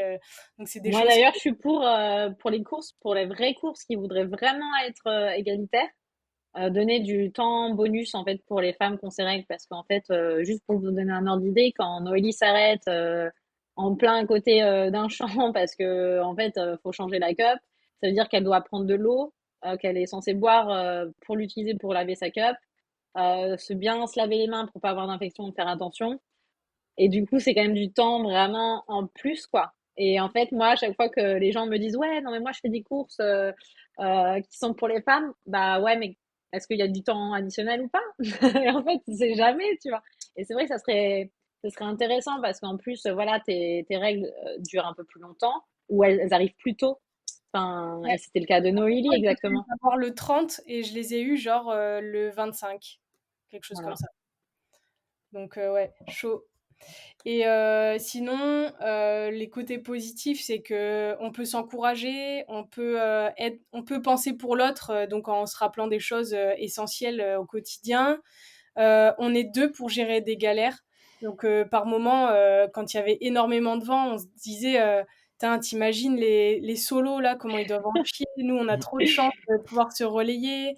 Ou quand on partageait les galères des logements ou de pas trouver de bouffe. Donc voilà, on était vraiment un soutien mental l'une pour l'autre. Et puis c'est ça aussi qui est sympa de partager. Enfin, c'est voilà, c'est de partager l'aventure avec quelqu'un. Donc ça, c'est ultra positif. Et Bah, puis moi, c'est simple, hein, je le dis à tout le monde. Je dis, bah, de toute façon, moi, je l'aurais pas fait toute seule. Parce que moi, je trouve que le 1000, c'est bien assez. Et il y a que Noélie qui a pu me demander ça pour que je le fasse avec elle. Enfin, je l'aurais pas fait. Donc, enfin, c'est juste extraordinaire, quoi. Même si j'ai les capacités, tout ça, tout le monde me dit non, mais prends un coach, tu serais trop forte. Mais voilà, comme tu dis, enfin, moi, c'était juste d'être voilà ensemble jusqu'au bout. Enfin, il y a pas eu un seul moment où on s'est dit bah c'est bon, pars sans moi, tu fais la fin toute seule, quoi. Et non, ça nous est jamais traversé l'esprit, hein. Et même de temps en temps, on se disait, c'est ensemble ou rien, quoi. Genre, vas-y, jusqu'au bout. Et du coup, comment on est sorti votre duo à la suite de cette épreuve entre l'avant et l'après? bah, on Bah, se c'est connaît mieux. exponentiel. En fait, ce qui est dingue, c'est que on se connaît depuis 1 an seulement. Donc on fait connaissance l'année dernière sur la RAF 1000 km. Je vais la voir à New York au mois de septembre. Donc on fait plus ample connaissance. On se connaît pas du tout, hein. On partage des choses comme si on se connaissait depuis des dizaines d'années en se parlant un peu toutes les semaines pour préparer cette course qu'on a en commun. Et pendant toute la RAF, bah, il y a des moments où on se parle pas du tout, mais parce qu'on est dans notre effort. Mais il y a plein de moments où on se raconte des choses banales de la vie. Et en fait, on fait encore plus connaissance. Et c'est là qu'on découvre une amitié naissante, en fait. Et puis, on a vécu une chose tellement forte ensemble que, voilà, on est liés pour toujours, je pense, d'avoir fait cette aventure ensemble. Ouais, c'est exactement ça. Et d'ailleurs, cette aventure, je pense que par rapport, à la partie 1 là du podcast, on avait déjà échangé sur la préparation. Est-ce que ça a dépassé vos attentes? Ouais, non, je pense que moi, ça a dépassé mes attentes parce que j'ai tendance à pas avoir trop d'attentes. Euh, le 1000, la dernière fois, j'avais j'avais quand même un petit peu d'attente en mode, ça va changer ma vie, quoi. Genre, il y aura une Elsa avant, une Elsa après, quoi. Et là, non, c'était un peu plus fluide. D'ailleurs, notre duo était super fluide. Enfin, on s'est pas pris la tête une seule fois. On Mmh. communiquait super bien. Et c'était vraiment ce qu'on voulait aussi transmettre, quoi. Genre, on peut être différentes, mais en fait, faire les choses ensemble, quoi. Genre, Et en plus, ouais, niveau attente, on pardon, a un vas-y. état d'esprit, enfin, on est quand même, ultra, souriante et enfin, on aime bien rigoler, en fait. On a cet état d'esprit en commun et donc on a une capacité à très vite se remettre sur, la positive attitude. Enfin, il y Ouais. a il y a forcément des moments où on était un peu, dans le dur, mais on trouvait toujours le côté positif et on se remettait, dans le droit chemin, mentalement, quoi. Ouais, c'est ça. Franchement, chanter, c'était vachement bien. Ah, et dans la nuit, attends, dans la nuit, on avait trouvé une technique parce que tu sais, faut faire attention aux animaux dans la nuit. Et donc, on criait, on hurlait, mais ça faisait du bien, tu vois. Genre, on a l'impression d'être en sécurité. Alors que dans la nuit, tu vois pas les choses arriver et on n'a pas eu, enfin, on a eu aucun souci. Moi, je dis à tout le monde, je fais 2500 kilomètres sans un accrochage, on n'est pas tombé. Moi, j'ai failli tomber une seule fois, mais je suis pas tombée finalement. Enfin, vraiment, c'est que 3 crevaisons. Enfin, c'est quand même vachement bien, quoi. Ouais, c'est un beau bilan. Ouais. Et juste ce qui était intéressant aussi, c'est, je te coupe, désolée, mais il y avait cette année, c'était quand même beaucoup plus dur que les autres années et c'était trop intéressant parce que personne s'y attendait parce que c'était moins de montagnes que les autres années. Mais en fait, c'était les Pyrénées, donc le pourcentage est quand même plus constant que dans les Alpes. Et effectivement, dans les premiers, on l'a vu, ils étaient plus proches du 6 jours que du 5 jours, quoi. Donc c'était super intéressant aussi d'avoir le feedback de tout le monde. Et puis bah voilà, 250 qui commencent et 138 qui finissent. Du coup, bah voilà, on est dans les 138 et on est super fiers, quoi. Et après coup, est-ce qu'il y aurait des choses que vous aurez, changées au niveau de la préparation, faites différemment ou des choses que finalement il aurait peut-être pas fallu faire, afin d'améliorer, que ce soit la performance, le confort ou le plaisir sur, cette course? Ouais, moi j'aurais, étudié la carte un peu plus. Savoir où on allait dormir, quelles étapes on pourrait faire. Pas, pas précisément parce que c'est impossible de savoir à l'avance, où est-ce qu'on va pouvoir s'arrêter et dormir puisque, on peut perdre du temps, sur des crevaisons ou des problèmes, autres. Donc, c'est difficile à prévoir, où on en sera. Mais, d'essayer d'avoir une idée un peu plus précise de la trace et des villes par lesquelles on va passer, pour savoir où on va se ravitailler. Parce que des fois, bah, moi, j'aurais bien voulu savoir à combien de temps on était d'une boulangerie ou de... Et en fait, on attendait de tomber dessus Mhm. pour y aller. Et du coup, c'est super long par moment de... Enfin, ça prend beaucoup d'énergie de se dire, putain, il n'y a toujours pas de boulangerie, on est en galère, enfin, moi, j'ai vraiment faim. Et en plus, on est toutes les deux super minces, donc on n'a pas du tout de réserve. Donc on peut pas longtemps attendre avant de manger. Et donc voilà, j'aurais mieux étudié la carte pour savoir où me ravitailler et à quel moment dormir et tout ça. Ouais, moi, Et c'est toi, de plus ton côté, Elsa? dans les sacoches. Moi, j'aurais pris un peu moins d'affaires. Bon, là, il y avait de la pluie, mais c'est vrai que si j'aurais pu me délester de certaines choses plus tôt, ça aurait été bien. Par exemple, j'avais des couvre-chaussures que j'ai utilisées qu'une seule fois. Bon, après, ça m'a été utile une fois, mais tu vois, une fois sur 1500 kilomètres, finalement, voilà, t'as un peu froid une descente et c'est pas grave. Euh, ouais, des choses que j'aurais pas pris. J'avais par exemple une frontale un peu lourde. Euh, Moi, je cherchais un sponsor, on cherchait des sponsors lumière, on n'a pas trouvé. Donc, bref, j'ai pris une frontale de runner que j'ai mis sur mon casque. Elle était trop lourde et ça me faisait mal au cou. Donc, direct, j'ai enlevé dès la première. J'ai utilisé que la première nuit, après j'ai enlevé. En vrai, on n'a Euh, quasiment pas utilisé les frontales, hein. C'est dingue. ouais, non, presque pas. Donc, en fait, ouais. Bon, après, c'est obligatoire, donc faut quand même une frontale. Mais en tout cas, moi, dans mon cas, une frontale plus légère et pas si forte, ce serait utile, ce serait très bien. Euh, et sinon, ouais, le son, mais ça, on est d'accord tous les deux, 4 heures de sommeil, ça, c'est vachement bien parce que pour être en forme, productive Mm. et efficace, quoi.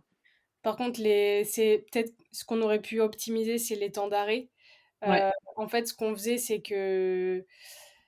qu'on s'arrêtait dans une boulangerie et plutôt que de passer 2 minutes à acheter quelque chose et vite repartir, bah, on dépensait facilement un quart d'heure parce que on mangeait un truc sur place pour pas se le trimballer en plus parce qu'on a quand même pas beaucoup d'espace de stockage sur le vélo.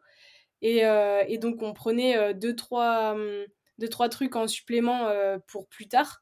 Mais du coup, on perdait trop de temps sur place à manger. Et Ouais, donc, puis du coup, évidemment, tu pars à la boulangère, tu as une discussion, alors qu'effectivement, tu prends le truc, tu l'emballes et tu pars, ce serait plus efficace, ouais. Bon, après, moi, je sais que c'est ce qui fait que c'est aussi sympa ça, de faire des courses comme ça, c'est au minimum parler aux gens, donc bon, ouais. C'est plus nos pauses de vie, pour moi, c'est plus les pauses aux bases de vie, voilà, où il y a encore plus de gens, c'est plus tentant de s'arrêter plus longtemps. Tu te dis, ah, vas-y, je peux faire une sieste, ah, vas-y, je peux manger un peu en prenant plus de temps, quoi. Tu racontes des histoires avec les gens, ouais, c'est un peu, ça peut être optimisé, oui, c'est sûr. Bah, c'est comme tu avais dit, tout à l'heure, en fait, Noélie, finalement, le confort, c'est un peu l'ennemi de la performance, j'ai l'impression. C'est Plus tu ça, t'arrêtes à un endroit confortable, plus, tu perds de temps, quoi. ouais. ouais. Et qu'est-ce qui serait le plus sous-coté, sur une course d'ultra? Vous attendre quelque chose que vous avez pas vu venir et finalement que qu'il faudrait prendre vraiment en considération peut-être pour une prochaine, Ouais, bah moi, c'est marrant parce que, en fait, je dis souvent, c'est 20% entraînement, 20% détermination, 20% nutrition, 20% mécanique et 20% c'est de la chance, quoi. Et du coup, c'est vrai que autour de moi, le mécanique, ça n'a pas été super valorisé pas que par nous, mais enfin, moi, il m'arrivait des trucs que je pouvais pas prévoir, tu vois, la purge, le frein. Mais c'est vrai que c'est un peu sous-estimé, quoi. c'est juste ouais, je vois ce que tu veux dire, ouais.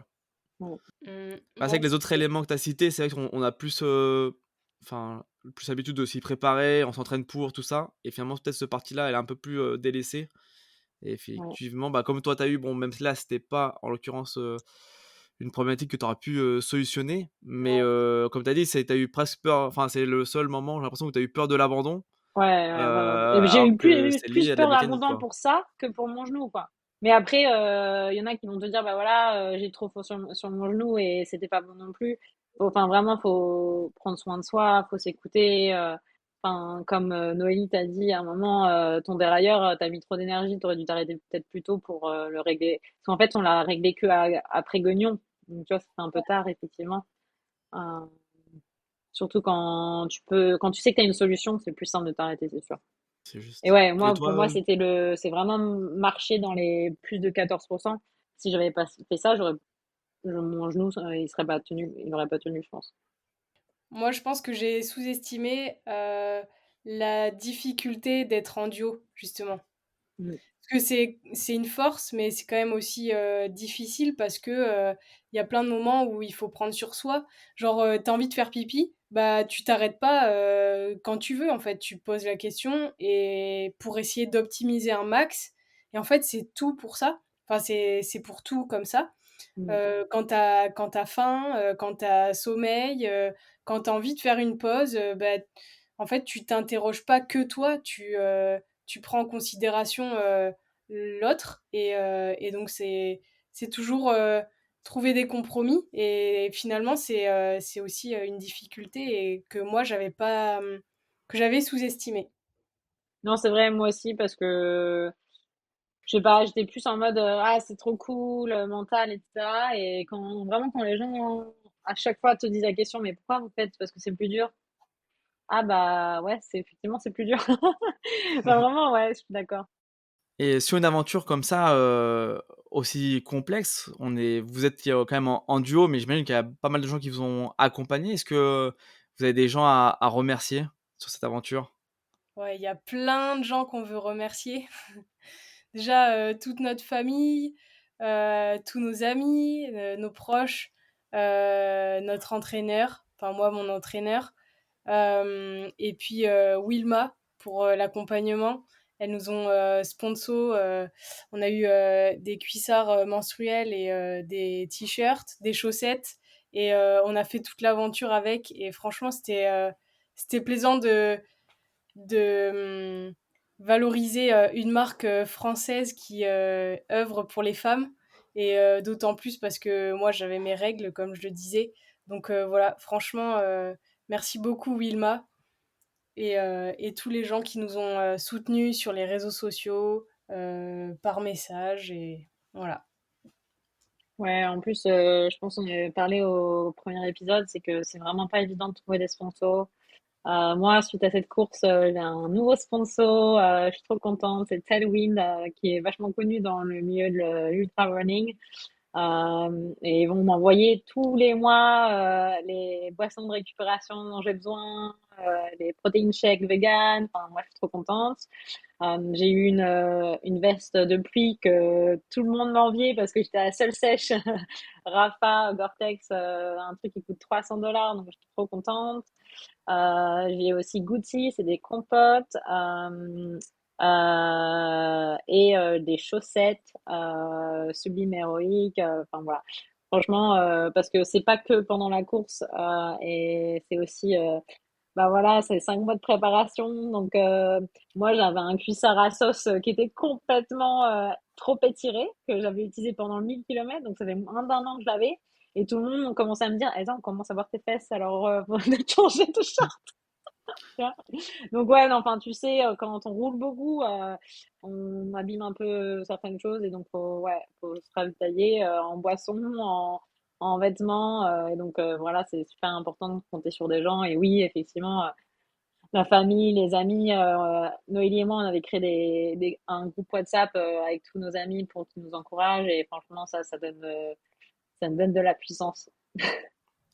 Et d'ailleurs, où est-ce qu'on peut vous suivre pour les prochaines courses ou vous suivre tout simplement sur les réseaux? Bah, Noélie Alexandre et Heal My Planet sur Insta.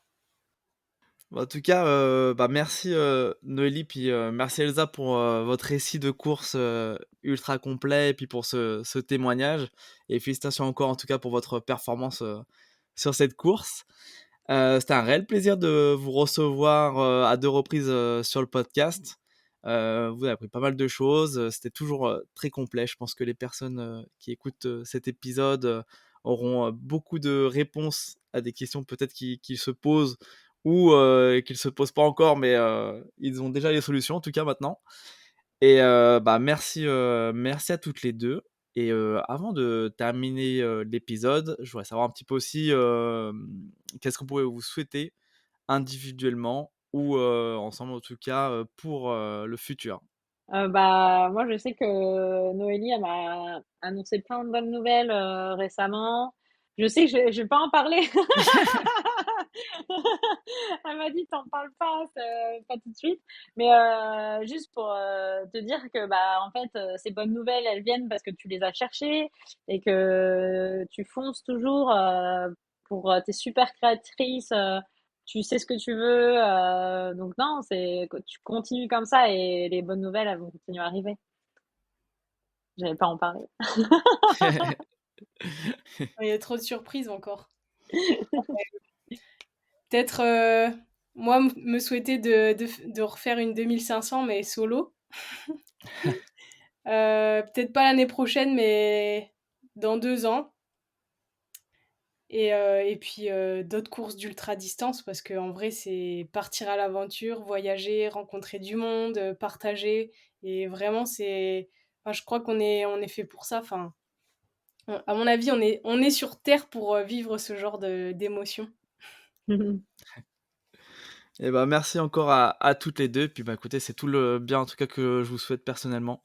Et puis bonne continuation à toutes les deux. Merci Alexandre. Merci Alex. J'espère que cet épisode t'a plu. Si c'est le cas, n'hésite pas à le partager avec tes proches et à donner ton avis en laissant une note sur ta plateforme d'écoute.